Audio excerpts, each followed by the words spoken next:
Ginatos kamilyong lalaki ug babayi ang nanag-iyag kopya sa Biblia apan dunay kalainan tali sa pagpanag-iyag Biblia o paghigugma sa pulong sa Dios.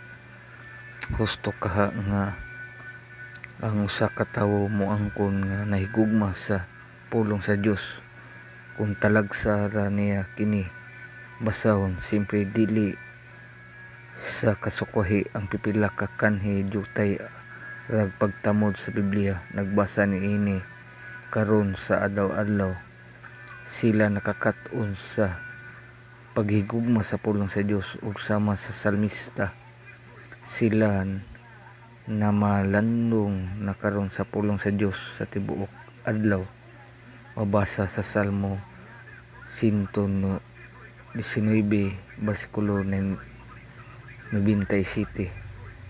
Ang usa nga nakakaton sa nahigugma sa pulong sa Dios mao si Ignacio Dore, kauban sa mga isig ka magtotoo.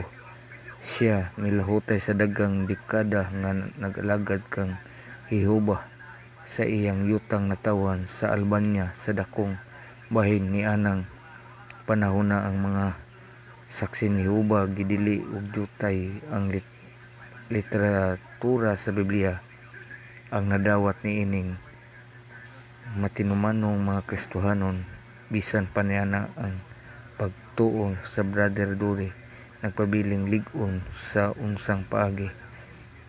Ang akong tumong matud niya mao ang pagbasa sa Biblia sa labing menos usa ka oras kada adlaw nga maoy akong gihimo sulod sa mga 60 ka tuig sa wala pa mohanap ang akong pananaw.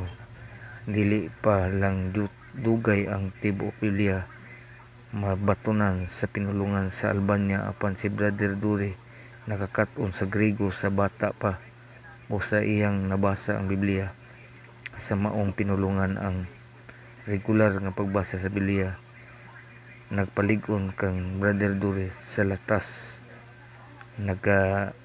nagkadaiyang mga pagsulay o makapalig-on usab kini kanato